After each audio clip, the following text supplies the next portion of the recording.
তোমার সঞ্চয় আছে? কি সঞ্চয় করো না? আয় কম, খরচ অনেক বেশি।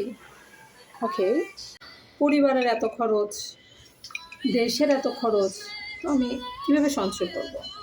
হ্যাঁ, এই সমস্যাগুলো প্রত্যেকেরই আছে। দেশের সমস্যা, পরিবারের সমস্যা, ঘরের সমস্যা। সঞ্চয় কীভাবে করব? তোমার জীবনে এত সমস্যা থাকলে সঞ্চয় তো করতে পারবে না। তো তোমার ইনকাম হচ্ছে ধরো 5,000 টাকা, তার মধ্যে থেকে তুমি বেতন পেয়ে আগে সঞ্চয় করে ফেলবা। ধরো 500 টাকাই নাইয়ের মতো করে তুমি এখানে এটা ফেলে দিবা। প্রত্যেক মাসে যদি তুমি তোমার ইনকাম থেকে প্রথমে আগে সঞ্চয় করে তারপর খরচ করো। আমরা কি করি, প্রথমে আগে ইনকাম পাওয়ার পরে ঘর ভাড়া বা আমাদের বিজনেস থেকে বা আমাদের জব থেকে আমরা আগে কি করি, এটা আগে খরচ করে ফেলি, তারপর যদি বাঁচে ওইটাই আমরা হচ্ছে যে দিন শেষে সঞ্চয় করি, রাইট? কিন্তু এটা ভুল।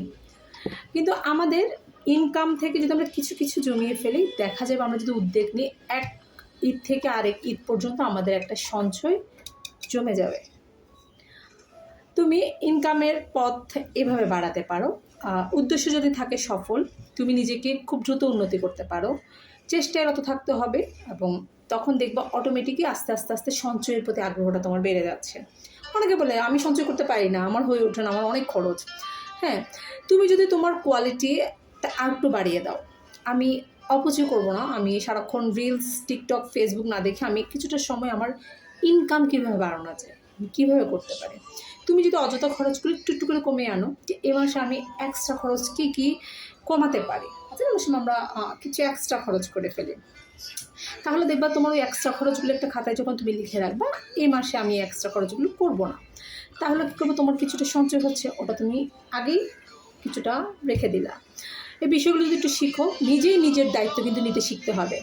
বৃষ্টি এসেছে বলে আমি যেতে পারি নাই, এটা একটা অজুহাত। অ্যাকচুয়ালি আয় বেশি করছো না, যেটুক করছো তুমি ওইটুক থেকে তুমি সঞ্চয় করতে পারো, যদি তোমার মনোভাবটা থাকে। আয় কম বলে সঞ্চয় করতে পারবে না, এটা কিন্তু একদম ভুল অজুহাত। আয় কম হচ্ছে, সঞ্চয় বেশি করতে হবে। কিভাবে? আমরা আয় যেটাই করছি, দেখা যাচ্ছে আমাদের এক্সট্রা যে অর্ডিনারি খরচগুলো, আমরা হয় না কেউ বিপদে পড়েছে অনেক বেশি দিয়ে দিচ্ছি, কিন্তু যখন তুমি বিপদে পড়ছো তুমি কারো কাছ থেকে পাবে না, এটাই হচ্ছে বাস্তবতা। তোমার যখন হাত খালি, তোমার অন্যদের কাছে ডাল পানতে যেতে হবে, কেননা তুমি তোমার এই হচ্ছে বড় বন্ধু, সেটা হইতে হবে না ব্যাংকে রাখো, তুমি তোমার কাছে সঞ্চিত রাখতে পারো, অথবা মান্থলি এখন অনেক সহজ হয়ে গিয়েছে, এখন তুমি বিকাশ থেকেও কিছু টাকা আস্তে আস্তে সঞ্চয় করতে পারো।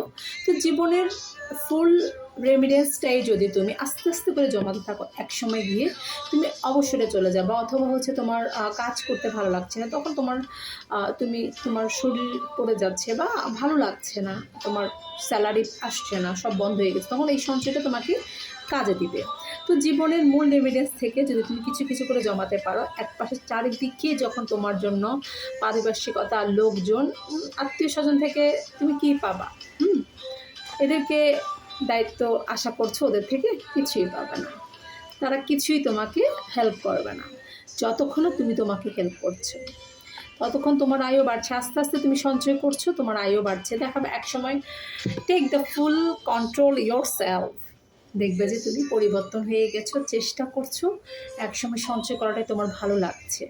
হ্যাঁ, আমি তাই বলে বলছি না যে তুমি তোমার স্বাদ আহ্লাদ পুরাবে না, হ্যাঁ পুরাবে, কিন্তু আমাদের প্রথম লক্ষ্যটাই থাকতে হবে কি, আমি সঞ্চয় করব। হ্যাঁ, একসময় তুমি সঞ্চয় করা শিখে যাবে, তখন আর বলবো না হ্যাঁ আমি তো সঞ্চয় করতে পারি না, খুব ইজি বিষয়। তাই আমরা 500 টাকা আছে বলে এখন কিন্তু 1,000 টাকা 500 টাকা হাতের ময়লা নিলেই কেমনে খরচ হয়ে যায়, এটা কিনছি ওটা কিনছি, খরচ হয়ে যায়। এমনও আছে অনেকে, আমরা হচ্ছে ধূমপান করি, আমরা কি একবার হিসাব করেছি, আমরা পার সিগারেটের প্যাকেট আমাদের একদিনে শেষ হয়ে যাচ্ছে, তো আমরা ওই সিগারেট খাওয়াটা যদি আমরা একটু রিমুভ করে, আমরা ওই টাকাটা যদি আমি সঞ্চয় করি, আরেকদিন আমার ঘরের চাউল এখান থেকে আসবে। আমরা যারা আসলে নেশায় জড়িত হয়ে গিয়েছি, আমরা খুব সহজে সেটা থেকে বেরোতে পারছি না।